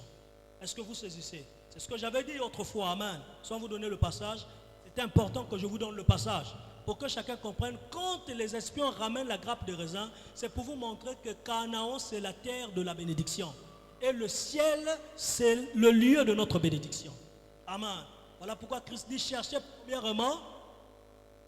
Oh, qu'est-ce que l'Éternel donne comme promesse à Israël à la sortie d'Égypte? Il devait avoir la terre promise qui est appelée comment? Canaan. Alléluia. Qu'est-ce que Israël cherchait premièrement? N'est-ce pas la terre promise? Canaan. Alléluia. Et qu'est-ce que les enfants de Dieu doivent chercher premièrement? C'est la terre promise. C'est le ciel. Alléluia. Il ne peut pas avoir de bénédiction sur terre qui soit supérieure aux bénédictions du ciel. Ce n'est pas possible. Les bénédictions du ciel sont immenses. Avant qu'une bénédiction soit rendue manifeste sur terre, elle commence d'abord par le ciel. Alléluia. Est-ce que quelqu'un me saisit? Donc la grappe de raisin que ramènent les espions, c'était la bénédiction. Alléluia. Nous avons expliqué, ils ramènent aussi des figues. Or les figues, c'est l'image d'Israël, parce que Christ a dit, observez le figuier. Et le figuier que les nations doivent observer, c'est Israël. Il dit, Israël est une ville mise sur la montagne que toutes les nations de la terre observent. Alléluia. Il dit, lorsque vous verrez les feuilles du figuier tomber, sachez que je suis proche. Alléluia. Mais nous savons que tout un figuier que les nations observent, c'est Israël. Or, quand il ramène les figues, cela veut tout simplement dire que Canaan appartient aux Juifs. Alléluia. Amen. Mange les figues au nom de Jésus. Et sache-le que le ciel, Christ ne donne pas un autre nom au ciel, mais donne ce nom au ciel, la nouvelle Jérusalem. Alléluia.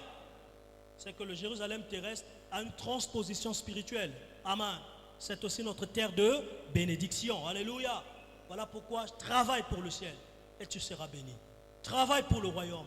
Rien ne manquera dans ta maison. Ni l'huile ni la farine. Amen. Et ce jour-là, frère, ils ont ramené les fruits. Ils ont dit, c'est vrai Moïse, c'est vrai. Ce que tu nous as dit au sujet de Canaan, oui. Nous rendons témoignage que là se trouve la bénédiction. Là coule le lait et le... Mais seulement, nous avions trouvé les fils d'Anak. Ce sont des géants. Nous avons trouvé des Jébusiens, des Essiens, des Amalécites. Nous sommes comme des sauterelles devant eux. Alléluia. Nous ne pouvons pas. Si nous partons, nous allons mourir. Alors, le peuple qui était là murmurait contre Moïse et Aaron pour les lapider. Alléluia. Car ils ont dit que Moïse nous a fait sortir du pays d'Égypte pour nous faire quoi?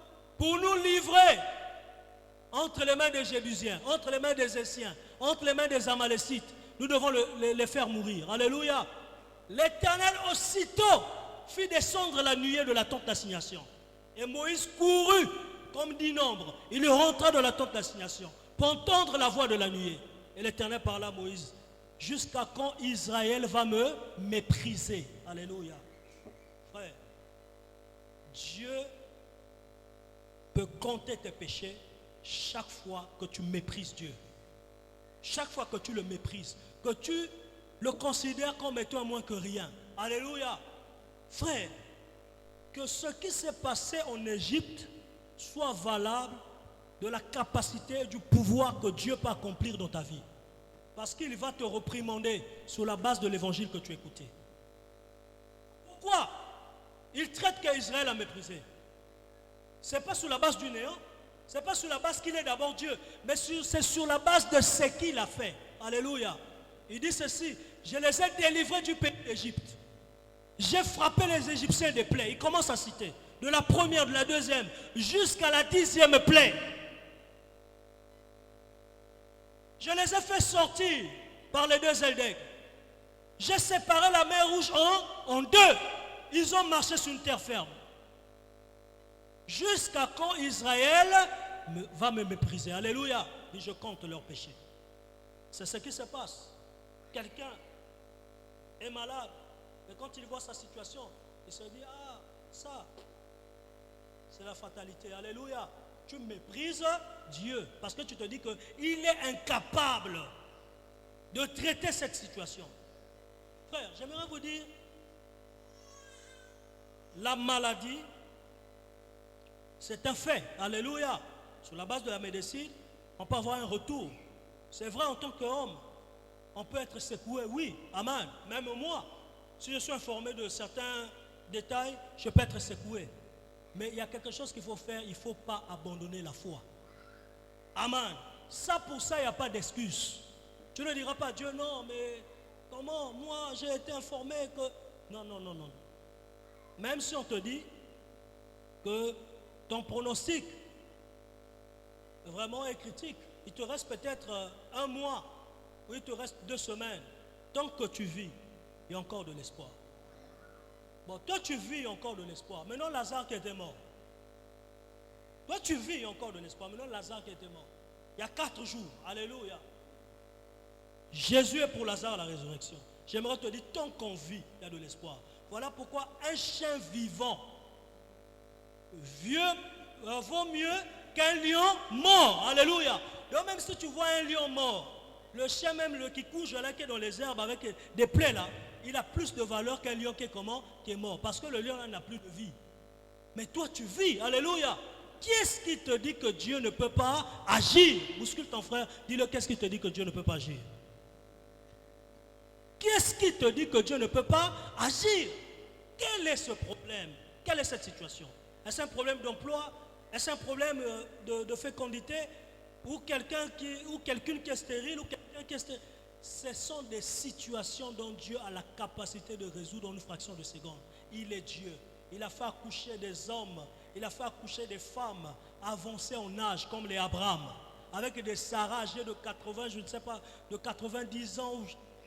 Il a accompli le miracle. Alléluia. Qu'en est-il de toi? C'est parce qu'il y a des chrétiens qui sont bornés par la médecine. C'est-à-dire, un fils de Dieu est devenu quelqu'un qui n'y croit plus sur le surnaturel, mais il a 100% ancré dans la médecine. Et j'aime ce Dieu-là parce qu'il va te confondre. Il va te faire passer dans des épreuves où toi-même tu verras, te diras, là, c'est fini, la fatalité va se produire. Mais la fatalité ne se produira pas. C'est juste un enseignement pour te montrer que lui, il est Dieu. Parce que, toi, si tu ne crois pas, c'est ton problème. Mais j'aimerais t'informer, chaque personne dans l'assemblée des saints a une alliance. Moi, je peux avoir un fils qui est souffrant. Si je commence à perdre la foi, ce n'est pas à cause de moi que mon fils mourra. Mon fils aussi a son alliance avec l'Éternel. Et Dieu a placé pour lui des projets de paix et de bonheur. Par rapport à ce que Christ a placé, Christ aura un travail à faire. Il y a des choses qui ne dépendent plus de nous. Il y a des choses qui dépendent que de Dieu. Parce que l'homme peut faillir. Tu peux te confier à quelqu'un, il va te lâcher un jour. Alléluia. Mais l'Éternel, lui, ne faillit jamais. Dites Amen, frère. Dites Amen, frère. Voilà pourquoi j'insiste, frère. Ne méprisez pas l'Éternel. Pourquoi allez-vous le mépriser? Pour de l'argent, pour le mariage, pour une situation, pour un souci quelconque. On va peser Dieu, on va le mépriser. Oh, celui qui a fait les cieux, là il y a des étoiles, il y a des pierres qui se déplacent, des pierres qui pèsent des tonnes, des astéroïdes, mais qui ne tombent pas sur terre. Et les gens de ce monde sont là, on nous dit, non, vous voyez la pesanteur, tu prends un stylo, tu lances dans l'espace, par rapport au poids, il y a l'accélération, cela se retrouve. Maintenant, les astéroïdes qui pèsent des tonnes, expliquez-nous les scientifiques, comment cela se déplace dans l'espace? Pourquoi cela ne tombe pas sur terre? Dieu est là pour confondre les lois physiques. Vrai ou faux? Vrai ou faux? Là, il y a les étoiles qui pèsent, alléluia. Il y a le soleil, il y a la lune. Mais pourquoi cela ne tombe pas sur terre? Expliquez-nous les scientifiques. Ils vont nous dire quoi? Oh non, vous savez, je dirais de l'atmosphère, ceci, non, et c'est ça, alléluia, Dieu est Dieu, il reste Dieu, un point c'est tout. Dieu ne peut être ici comparé aux hommes, il est Dieu, il reste Dieu, nous devons le craindre, même par rapport à ce qu'il a fait, même par rapport à la création, nous devons le craindre, frère. Nous devons le respecter, nous devons le nourrir, il est Dieu. Les hommes font des vêtements, tu vas laver aujourd'hui, après 2 mois, après 4 ans, ça commence à perdre sa couleur. Mais la terre a gardé son éclat. Le soleil, quand il est 6 heures, quand il se lève, il a gardé son éclat. Alléluia. Jamais que quelqu'un s'est réveillé, après, le soleil là commence à vieillir, ça n'éclaire plus. Tu ne peux pas fixer le soleil comme ça à 12 heures. Quand il est au zénith, tu ne pourras pas. Tu vas souffrir des yeux. C'est ça l'Éternel. Tout ce qu'il a fait, cela garde son état. Mais tout ce que l'homme fait est frappé d'une fragilité. Ça sera bon un jour. Même les pianos que vous voyez là, pianos professionnels, dès qu'il y a un choc, la mémoire est partie, ça ne fonctionne plus. Mais ce que Dieu a fait, cela demeure. La terre est là, le ciel est là, les étoiles sont là, la lune est là, la mer est là, les poissons sont... Dieu est Dieu, il reste Dieu. Maintenant, pourquoi on va le mépriser? Pour quelle situation allons-nous mépriser l'Éternel? Pour une maladie? Pour un problème quelconque? Pour un business qui échouait? Tu vas mépriser Dieu. Tu sais, il gère combien d'habitants? Toi encore, ton business est peut-être pour un capital de 10 millions que tu veux te jeter à l'eau. Mais lui, il gère 7 milliards d'habitants, sans compter les oiseaux du ciel, sans compter les animaux qu'il nourrit tous les jours. Amen. Vous ne savez pas, tu peux acheter un demi-pain, tu es là en train de manger. Après un moment, c'est un morceau qui tombe à terre, tout c'est dans sa volonté. Alléluia. Quand ça tombe là, Dieu a déjà placé des fourmis quelque part. Vous allez les voir, ils vont apparaître, ils commencent à découper ton morceau de pain pour emmener dans la fourmilière parce qu'ils doivent... C'est ça Dieu. Alléluia. L'enfant est allé acheter un verre de riz ou je ne sais pas 4 verres de riz. C'est tout ce qui vous restait. Le sachet s'est déchiré. Cela tombe. Automatiquement, tu vois la poule et ses poussins en train de s'approcher. Ne tape pas l'enfant. Ne le frappe pas. Alléluia. Bénis seulement l'Éternel, ouvrir une autre porte. Parce que là-haut dans les cieux, il y a des fenêtres de provision pour les enfants de Dieu. Il dit, nourrit les oiseaux du ciel qui ne sèment ni moissonnent. Tous les jours, Dieu les nourrit. Maintenant, connaît-il l'homme qu'il a fait à son image et selon sa ressemblance? Ne te méprise pas, tu n'es pas n'importe qui. Tu es un sujet de valeur, frère. Tu as de l'importance aux yeux de l'Éternel. Fortifie-toi et prends courage. Dieu a une alliance avec toi. Alléluia. Quand tu sors de ce culte-là, sors de ce culte comme étant un héros, comme étant un vainqueur, comme étant ici un braillard, quelqu'un que Dieu a rencontré, parce que tu as de la valeur à ses yeux. Amen. Ne sors pas de ces lieux abattus, désemparés, parce que tu étais venu avec un problème ou un souci. Vanité de vanité, tout est vanité. Tant qu'on vit sur terre, frère, les problèmes ne manqueront jamais. Alléluia. C'est ça la vie d'un homme. Amen. Aujourd'hui, tu te lèves, demain, ça peut être compliqué. Aujourd'hui, c'est bon, demain, ça peut être des pleurs. Mais tant qu'on continue à respirer, il faut se dire, il faut toujours mouiller le maillot. Alléluia. Tant qu'on continue à respirer, il y a encore des choses que l'Éternel peut faire. Le malheur atteint souvent le juste, mais l'Éternel en délivre toujours. Il y a une délivrance pour nous, il y a une délivrance pour toi, il y a une délivrance pour quelqu'un qui est dans la salle. Quelles que soient les situations, quels que soient les problèmes, quelles que soient les montagnes, Dieu ouvre une porte de délivrance au nom de Jésus-Christ. Amen. Amen. Ne doutez jamais de la supériorité de Jésus. Il est puissant. Et dans la vie que tu mènes, sache-le mon frère, tu n'es pas seul. Dieu est avec toi. Dis à quelqu'un qui est là ce soir, Dieu est avec toi. Dis à quelqu'un qui est dans la salle, Dieu est avec toi. Alléluia. Et si Dieu est avec moi, de qui aurais-je crainte? Alléluia. Si Dieu est avec moi, de qui aurais-je peur? Alléluia. S'il faut craindre, ce n'est que l'Éternel. Alléluia. L'homme, on le respecte, on ne le craint pas. Amen. L'homme, on le respecte. C'est normal qu'on le respecte, qu'on le mette à la place. Alléluia. Mais celui qu'il faut craindre, c'est Dieu. Parce que le souffle de vie que nous portons là est entre ses mains. Amen. C'est lui qui peut décider à n'importe quel moment où nous pouvons laisser ce monde-là. Voilà pourquoi il faut le craindre. Alléluia. Il faut le valoriser. Donc, frère, il y a beaucoup de choses à dire, mais Dieu est un Dieu bon. Amen. Donc nous sommes toujours dans nos révisions. C'est ce que nous avions vu. Je pense qu'on a balayé l'essentiel. Le reste, soyez capables par l'évangile de faire ressortir la pluie et La neige. Alléluia. Donc voilà pourquoi nous pouvons dire, le loin juste 19, le Lévite et sa concubine. Le Lévite c'est la neige, sa concubine c'est la pluie. Parce que c'est elle qui doit mourir. Son corps doit être accusé toute la nuit. Amen. Elle doit être déchirée en 12 morceaux, envoyée aux 12 tribus. Mais nous comprenons que celui qui est le rétablissement des 12 tribus d'Israël, malgré la violence de Benjamin, c'est le Lévite. Alléluia. Or, qui est le Lévite de juste 19? C'est le Seigneur Jésus-Christ. Et c'est lui qui est la grâce de plusieurs. Amen. Or, il marche avec sa concubine. Nous comprenons que le corps du Lévite, c'est sa concubine. Et qui est-ce qui a été abusé en Jésus-Christ? Ce n'est pas l'esprit, c'est le corps. Alléluia.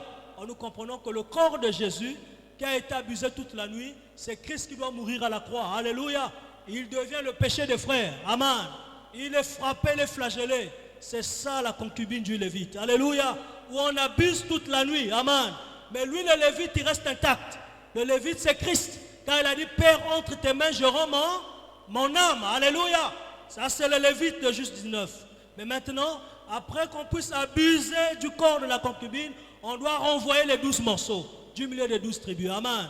C'est tout un homme Jésus à table. Il doit rompre le pain. Mais quand il rompt le pain, il le coupe en 12 morceaux parce qu'il a 12 tribus d'Israël et il le renvoie. Alléluia. Pourquoi ils doivent manger, frère? Ils doivent manger afin de ôter la méchanceté de Benjamin. Parce que lesquels qui ont crucifié Jésus, ce sont ses frères. Alléluia. Lesquels qui ont livré Joseph, ce sont ses frères. Il a dit, ne pleurez pas, car ce que vous avez pensé en mal pour moi, l'Éternel a transformé en bien. Alléluia. C'est ça l'œuvre de la croix. Amen. Ce que nous avions pensé en mal pour Jésus, mais l'Éternel a transformé en bien. Il a changé l'acte dont les ordonnances nous condamnaient. Il a dit, c'est par ces meurtrissures que nous sommes guéris. Alléluia. Amen. Donc, si quelqu'un est malade, reçoit la guérison au nom de Jésus-Christ. Si quelqu'un est désemparé, soit consolé au nom de Jésus-Christ. Si quelqu'un est affaibli, soit fortifié au nom de Jésus-Christ. Si quelqu'un marche courbé, soit redressé au nom de Jésus-Christ. Si quelqu'un est venu en ce lieu et a un problème d'argent, soit ressourcé au nom de Jésus-Christ. Et que l'Éternel te comble au-delà de toute mesure par le nom de notre Seigneur. Alors nous allons seulement fermer nos yeux. Ensemble, nous allons bénir l'Éternel pour sa parole. Nous allons dire merci à Dieu, nous allons dire à Dieu, nous prenons conscience de ta parole. Maintenant, nous ne sommes plus de moins que rien. À l'instant où tu nous as parlé, nous nous positionnons sous l'insigne de l'Éternel qui ne faillit jamais. Et nous savons que ta parole est oui, amen. En aucun cas tu nous laisseras devant les situations et les problèmes que nous traversons, car nous ne sommes pas seuls, tu es avec nous. Élevons nos voix, prions dans ce sens. Alléluia. Bénissons le Dieu Tout-Puissant. Glorifions l'Éternel, le Dieu vivant aux siècles et des siècles. Lui qui est la manne cachée devenu manne révélée. Lui hier qui était scellé dans l'arche de l'alliance et qui est présent du milieu des frères comme message de grâce. Car la grâce et la vérité est venue par notre Seigneur Jésus-Christ. Alléluia. Nous témoignons ton Saint-Nom, oh Dieu, nous te louons car tu es Dieu. En dehors de toi, il n'y a personne. Jésus, et nous savons que la vie éternelle, c'est que les frères te connaissent. Toi, le véritable Dieu, celui que tu as envoyé. Seigneur, béni soit ton Saint-Nom pour mon frère, ma soeur qui a foulé la pointe de ses pieds en ces lieux et pour tout un chacun de nous qui est réconforté, consolé parce que ta parole apporte l'excellence. Yahweh, tiens nous main dans la main, fais-nous voir ton salut, que les écailles tombent, que l'aveuglement tombe, mais que nous soyons un avec ta parole, car toi tu es la parole vivante, Seigneur. À l'instant où nous prions au Dieu, nous voulons, Seigneur, que le ciel soit ouvert pour tous les enfants de Dieu. Yahweh, que la grâce, que l'amour, que la fidélité, l'approbation de notre Seigneur soit la portée des fils de Dieu. Le Dieu de l'Alliance, le Dieu de tes serviteurs, le Dieu du pasteur Boanga, de l'évangéliste Alain, le Dieu du prédicateur destin, tu es le Dieu vivant, Seigneur. Maintenant, je lève la voix, je prie que ces endroits soient sous le contrôle du Saint-Esprit. Tous ceux qui sont là sont tes enfants. Garde-les fidèles à toi. Garde-les selon tes voies. Seigneur, essuie leurs larmes et apporte au Jésus la force et la vigueur afin que chacun au lieu où il a été courbé et redressé, Seigneur, qu'il témoigne que tu es vivant, Seigneur. Le lieu où nous avions été humiliés, c'est le même lieu, Seigneur, où toi, l'Éternel, tu nous élèves. Le lieu où nous avions été rabaissés, c'est le même lieu où tu fais de nous un sujet de distinction. Yahweh, Éternel, j'en profite de l'occasion de prier, même pour ceux qui ne sont pas là ce soir. Seigneur éternel, ceux qui sont à l'étranger, Yahweh, que la même grâce de l'évangile que nous publions dans ta maison soit la même grâce dans leur vie au nom de Jésus-Christ. Le Dieu tout-puissant, Seigneur, dans la vie de ta servante Vivi, dans la vie, Seigneur, de la sœur Marphélie, du frère Carmélis, dans la vie de tous ceux qui sont à l'étranger. Yahweh, frère de notre assemblée, garde-les fidèles à toi, éclaire-les et qu'ils jouissent de ta grâce. Le Dieu vivant, le Dieu de mon âme, le Dieu tout-puissant, Seigneur. Yahweh, tu ne nous laisses jamais. Tu ne nous laisses jamais dans la honte. Tu ne nous laisses jamais dans l'humiliation. Chaque fois que nous traversons des moments sombres, Seigneur, tu te présentes toujours pour combattre en notre faveur. Car tu dis le combat est à toi. La victoire, Seigneur, c'est ce que tes enfants observent. C'est ce que tes enfants confessent. Oh Jésus, j'en profite de cette occasion de prier, Seigneur, et de soumettre, oh Jésus, le frère Solfan entre tes mains. Lui qui est à l'hôpital, lui qui est malade, lui qui est souffrant. Yahweh, que ta main le touche, que ta main le guérisse là où il se trouve. Tu es le Dieu qui agit puissamment. Seigneur, même s'il peut avoir une formation de plus, nous savons que toi l'Éternel, tu es le Dieu de grâce. Et tends ta main, qu'il soit guéri au nom de Jésus. Qu'il ne meure pas, qu'il soit un témoignage vivant. Seigneur, aussi bien pour l'assemblée, aussi bien pour la famille, Seigneur. Je prie pour les malades, pour ceux qui sont souffrants dans les hôpitaux. Yahweh, ce soir, que ta grâce soit à l'œuvre. Et que là où il peut y avoir l'irréparable, Seigneur, que tu dises ton dernier mot, que tu rentres en scène, Jésus, pour donner la joie, le sourire, la force, les conducteurs, les chauffeurs de taxi, les chauffeurs de bus, entre tes mains, Yahweh, tous ceux qui sont en circulation, garde-les, loin de les accidents, les incidents, mais que chacun, Seigneur, soit couvert de ta grâce, les pilotes d'avion, Seigneur, les conducteurs de train, oh Yahweh, partout, Yahweh, étends ta main et agis, toi qui es le Dieu vivant, le Dieu de grâce, Seigneur. Béni soit ton Saint-Nom pour ta main de grâce, pour ton amour, pour cette église, pour les hommes de Dieu, pour l'auditoire qui nous est favorable. Merci, Seigneur, car tu as permis dans toute la simplicité que nous nous exprimons, Seigneur, dans un seul but, c'est de te glorifier, dans un seul but de fortifier mes frères et de les faire voir que celui qui est en nous est plus grand que celui qui est dans le monde. Seigneur, gloire à toi, puissance et magnificence à toi, notre Seigneur, pour des siècles et des siècles, que les saints disent Amen.